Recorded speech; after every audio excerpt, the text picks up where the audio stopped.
صحیح. اگلے صفحے پر دیکھیں, ایک جو ہے وہ ڈائیگرام سے بنی ہوئی ہے, اوپر جو ہے وہ ہیڈنگ ہے کہ وصیت, وراثت اور ہبہ.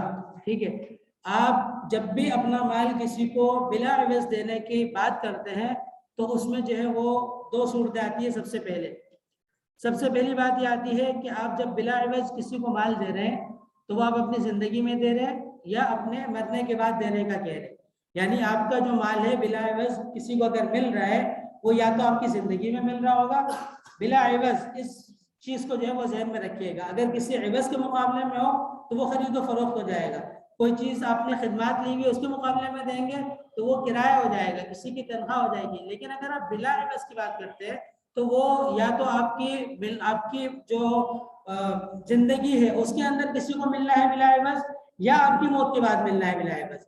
تو جب آپ کی زندگی میں کسی کو بلا عوض آپ کا مال ملے گا تو وہ اس کو ہم شریعت کی لغت میں ہم اس کو ہبہ کہتے ہیں, اور اردو میں جو ہے اس کو ہم لوگ گفٹ کہتے ہیں, ہدیہ کہتے ہیں. اردو میں انگلش میں ہدیہ کہتے ہیں, گفٹ کہتے ہیں. یہ جو ہے وہ آپ کی زندگی کے اندر ہے. تو آپ اپنی زندگی کے اندر جس کسی کو جو کچھ بھی بلا عوض دے رہے ہوں گے, قرضے کے طور پر نہیں, بلا عوض دے رہے ہوں گے, اس کو مالک بنا کر دے رہے ہوں گے, ہمیشہ کے لیے دے رہے ہوں گے, تو وہ ہبہ کے اندر آئے گا.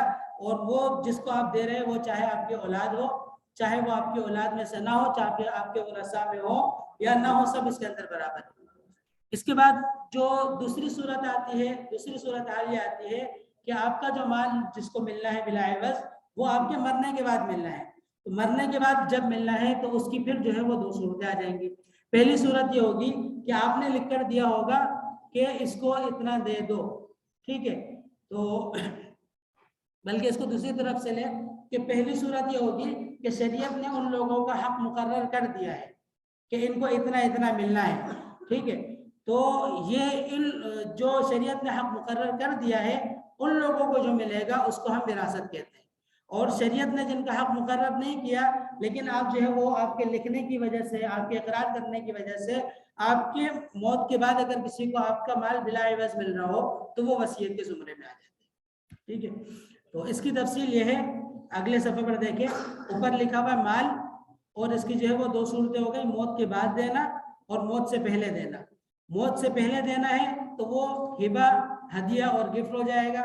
اور اگر موت کے بعد دینا ہے تو اس صورت میں شرعی حصے کے مطابق دینا, یعنی شریعت نے ان کے لیے جو ہے وہ حصے مقرر کر دیے ہیں تو یہ وراثت ہو گیا. اور اگر مرنے والے کی خواہش کے مطابق دے رہے ہو تو اس صورت میں یہ وصیت ہو جائے گی. اچھا, ان کے احکامات کیا ہے ان کو بھی مختصر دیکھ لیتے ہیں. تو سب سے پہلے ہم جو ہے وہ اپنے بائیں ہاتھ کی طرف سے شروع کرتے ہیں, ہبہ اور ہدیہ, کیونکہ یہ الگ قسم ہے. اس کو جو ہے وہ پہلے بیان کر دیں گے, پھر آگے دوسری چیزوں کے اوپر آ جائیں گے. اچھا, اس کا حکم یہ ہے کہ زندگی میں قبضے کے ساتھ دینا شرط ہے. اس کی جو ہے وہ شرط ہے کہ زندگی میں ہی دینا ہوگا اور قبضے کے ساتھ دینا ہوگا. اب اس کی جو اگر آپ مثال دیکھیں گے کہ آپ نے ہمارے معاشرے میں جو چیز پائی جاتی ہے کہ بیٹیوں کی شادی کے لیے ہم جو ہے وہ زیورات تیار کر کے رکھے. اپنے 5 بیٹیاں ہیں, 5 بیٹیوں میں سے 4 بیٹیوں کی شادی کر دی. ان 4 کو آپ نے ان کے لیے جو سونا بنایا تھا وہ ان کو آپ نے دے دیا, مالک بنا کر دے دیا. تو یہ تو ان کو ہدیہ ہو گیا, وہ لوگ لے کے چلی گئی. 5ہی بیٹی کی شادی سے پہلے آپ کا انتقال ہو جاتا ہے اور آپ نے جو ہے وہ اس کے لیے وہ سونا تیار کر کے رکھا ہوا ہے, تو شادی نہیں ہوئی ہے, اس وجہ سے آپ نے اس کو جو ہے وہ قبضہ کر کے اس کا سونا بھی نہیں دیا ہے. جب آپ نے قبضہ کر کے سونا نہیں دیا, صرف آپ نے کہا ہے کہ یہ 5ہی بیٹی کی شادی کے لیے, تو یہ اس کی ملکیت میں نہیں جائے گا, یہ اس کو ہبہ شمار نہیں ہوگا, یہ آپ کے ترکے میں سے شمار ہوگا, آپ کا مال شمار ہوگا, اور آپ کے انتقال کے بعد آپ کی وصیت یا وراثت کو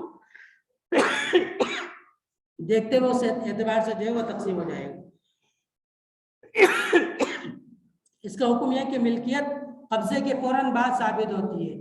قبضہ نہیں ہوا تو ملکیت ثابت نہیں ہوگی. یہ ملکیت کس کی ثابت ہونی ہے؟ ملکیت کا مطلب ہے کہ وہ مالک بن جائے گا. یہ ملکیت ثابت ہوگی جس کو آپ دے رہے ہیں اس کی ملکیت, کہ وہ قبضہ کرے گا یا قبضہ کرے گی, اس کے فوراً بعد اس کی ملکیت ثابت ہو جائے گی. اگر اس کو آپ نے قبضہ نہیں دیا اور اس نے قبضہ نہیں کیا تو اس کی ملکیت ثابت نہیں ہوگی. تو ملکیت ثابت نہ ہونے کا کیا مطلب ہے کہ وہ چیز بدستور آپ کی ملکیت ہے, وہ آپ کے جو ہے وہ مال شمار ہوگا. اچھا, دوسرا جو ہے وہ کہ وراثت کے شرعی حصے کے مطابق دینا. اس کا حق جو ہے وہ موت کے بعد ثابت ہوتا ہے اور ملکیت قرض اور وصیت کے بعد ثابت ہوتی ہے. جیسے ہی کسی آدمی کا انتقال ہوتا ہے تو اس کا جو مال ہوتا ہے وہ مال اس کا نہیں رہتا, وہ اس کے اندر اس کے جو ورثاء ہے جس کی تفسیر آپ کو بتا دی ہے, ان ورثاء کا حق اس کے اندر آ جاتا ہے. ٹھیک ہے, حق تو آ گیا, اب اس حق میں سے کتنا ملنا ہے کتنا نہیں ملنا ہے, کسی اور کا حق ہے, ان کا حق تو آ گیا, کسی اور کا بھی حق ہے یا نہیں ہے, اس چیز کو دیکھیں گے. اس چیز کو کیسے دیکھیں گے کہ اس کے ذمے جو قرضہ جاتے ہیں وہ قرضہ ادا کریں گے, اور سب سے پہلے اس کا اپنا حق ہے کہ اس کی تجہیز و تکفین کی جائے گی. یہ چیز کرنے کے بعد پھر ہم دیکھیں گے کہ اس نے وصیت کی ہے یا نہیں کی ہے, اور مال بچا ہے اس کے تہائی میں وصیت پوری ہو سکتی ہے یا وصیت پوری تو نہیں ہو سکتی لیکن ہم جو ہے وہ ایک تہائی دے سکتے ہیں تو وہ پوری ہو جائے گی. اس کے بعد ان کی جو ہے وہ ملکیت اس مال کے اندر جو ہے وہ لازم ہو جائے گی اور یہ اس مال کے مالک بن جائیں گے اور ان کی ملکیت اس مال کے اندر ثابت ہو جائے گی. تیسری چیز جو ہے وہ وصیت کے مرنے والے کی خواہش کے مطابق دینا. اس میں حق جو ہے وہ موت کے بعد ثابت ہوتا ہے, کیونکہ جب وصیت کا نفاذ ہم نے کہا تھا کہ وہ کسی کے مرنے کے بعد ہی ہوگی, اس کی کسی کے مرنے کے بعد ہی اس کا نفاذ ہوگا, وہ نافذ اس کے مرنے کے بعد ہی ہوگا. اس نے جو چیزیں لکھ کر دی ہے وہ اس کے مرنے کے بعد ہی کسی کو دی جا سکتی, اس سے پہلے نہیں دی جا سکتی. تو جیسے ہی اس کا انتقال ہوگا جس کے لیے اس نے وصیت کی ہے, یہ ان کا جو حق ہے اس کے اندر اس مال کے اندر ثابت ہو جائے گا. اور ملکیت جو ہے وصیت کی تنفیذ کے بعد ثابت ہوگی کہ وصیت آپ نے جو ہے وہ جاری کر دی, سب کو وصیت کے مطابق آپ نے عمل کر دیا, اور آپ نے مثال کے طور پر مدرسے کے لیے 1000 کہا تھا, آپ نے اس مدرسے کو 1000 دے دیا تو اس کی تنفیذ ہو گئی. تو اس تنفیذ کے بعد یہ مدرسے والے جو ہے اس 1000 کے مالک بن جائیں گے. کسی شخص کے لیے کہا تھا کہ فلاں بندے کو 2000 دے دینا, اس بندے کو 2000 جب اس کے ورثاء نے دیے تو انہوں نے وصیت نافذ کر دی. اس نافذ کرنے کے ساتھ ہی اس بندے کا حق جو ہے وہ اس میں ثابت ہو گیا. اچھا, ایک چیز اور یہ ہے, اگلی سلائڈ پہ ہبہ کے بارے میں جو ہے وہ آپ کو بتا دیا. اس میں جو ہے وہ کچھ تعریف اس کی آ گئی ہے کہ اپنا مال و جائیداد اپنی زندگی میں تقسیم کی جا سکتی ہے. تقسیم زبانی بھی ہو سکتی ہے اور تحریری بھی ہو سکتی ہے. گواہ ہو تب بھی ٹھیک ہے اور گواہ نہ ہو تب بھی درست ہے, کوئی مسئلہ نہیں ہے. آپ نے زبانی کسی کو کہہ دیا یہ مال میں آپ کو دے رہا ہوں, آپ نے اس کو قبضہ دے دیا, اس نے لے لیا, تو یہ جو ہے نا وہ ہبہ ہو گیا. اچھا, زندگی میں تقسیم کرنے کی شرائط کہ مرض الموت کی حالت میں نہ دیا ہو. ہبے کی شرائط کیا ہے؟ آپ نے جب کسی کو گفٹ دیا ہے تو اس کا جو ہے وہ شرائط کیا ہونی چاہیے؟ پہلی شرط یہ کہ مرض الموت میں نہ دیا ہو. مرض الموت کا آپ کو تفصیل سے بتا دیا, ایسی بیماری کہ جس کے بعد بچنے کی بالکل امید نہیں ہے. اس بیماری میں کسی بندے نے دیا تو اس کو پتا ہے کہ میں نے تو مرنا ہے, چلو اس کو کچھ دے دیتا ہوں, اب اس نے جو ہے نا میری زیادہ خدمت کی, اس کو دے دیتا ہوں, باقیوں کو ملے نہ ملے وہ دیکھا جائے گا. تو یہ اگر مرض الموت میں ہبہ کرتا ہے تو یہ ہبہ جو ہے وہ درست نہیں ہوگا. دوسری شرط یہ ہے کہ قبضے میں دے دیا ہو, کہ اس کو صرف بتایا نہ ہو کہ یہ پانچی بیٹی کی شادی کے لیے, اس کو پانچی بیٹی کو باقاعدہ دے بھی دیا ہو کہ یہ لو یہ تمہارا ہو گیا, تو یہ جو ہے نا وہ ہبہ ہو جائے گا. تیسرا یہ ہے کہ کسی وارث کو محروم کرنے یا حصہ کم کرنے کی نیت نہ ہو, کہ جیسے آپ کو پہلے اس میں مثال میں بتا دیا کہ اس نے میری زیادہ خدمت کی ہے, چلو اس کو میں ہدیے کے طور پر دے دیتا ہوں, باقی ورثاء کو ملے یا نہ ملے, یا ملے تو کم ملے, یہ نیت جو ہے وہ نہیں ہونی چاہیے. وراثت اور ترکہ, اس کے بارے میں ہم آگے پڑھیں گے, اور اس میں جو ہم چیزیں پڑھیں گے اس میں سب سے پہلی چیز ہے کہ تعریف اور اس کی حقیقت. وراثت کی تعریف کیا ہے اور وراثت کی حقیقت کیا ہے؟ تعریف جب بھی ہم کسی چیز کے کہتے ہیں تو ہماری اصطلاح میں اس کا مطلب یہ ہوتا ہے کہ ہم یہ بیان کرتے ہیں کہ یہ لفظ ہم کس چیز کے لیے استعمال کرتے ہیں, یہ چیز کیا ہے. یہ جب ہم بیان کر رہے ہو تو ہم اپنی اصطلاح میں جو ہمارے شریعت کی اصطلاح ہوتی ہے ہم یہ کہتے ہیں کہ اس چیز کی تعریف یہ ہے. اگر ہم کہتے ہیں کہ انسان, اب کوئی آپ سے پوچھے انسان کون ہے, آپ اس کو بتانا شروع کرتے ہیں کہ اس کی دو ٹانگیں ہوتی ہیں, 2 ہاتھ ہوتے ہیں, 2 کان ہوتے ہیں, تو یہ آپ انسان کی تعریف کر رہے ہیں. تعریف کا مطلب جو ہمارے اردو میں ایک پایا جاتا ہے کہ کسی کی مدح کرنا اور کسی کی خوبیاں بیان کرنا, وہ یہاں پہ مراد نہیں ہوتا. تو تعریف جب بھی ہم کہتے ہیں تو ہم اس کی حقیقت بیان کر رہے ہوتے ہیں. اور دوسرا یہ ہے کہ وراثت اور ترکے کی تقسیم کی ترتیب کیا ہوگی. ترتیب سے مراد یہ نہیں کہ آپ کو مکمل تفصیل سے بتائیں, اس میں جو ہے نا وہ کچھ بنیادی سٹیپس جو ہوتے ہیں, بنیادی طریقہ کار ہوتے ہیں, وہ آپ کو بتا دیں گے, اور کچھ دیگر احکامات جو ہے اس کے بارے میں بھی ہم بات کریں گے. وراثت اور ترکے کی حقیقت کیا ہے کہ مرنے والا انتقال کے وقت اپنی ملکیت میں جو کچھ منقولہ اور غیر منقولہ جائیداد, نقد روپیہ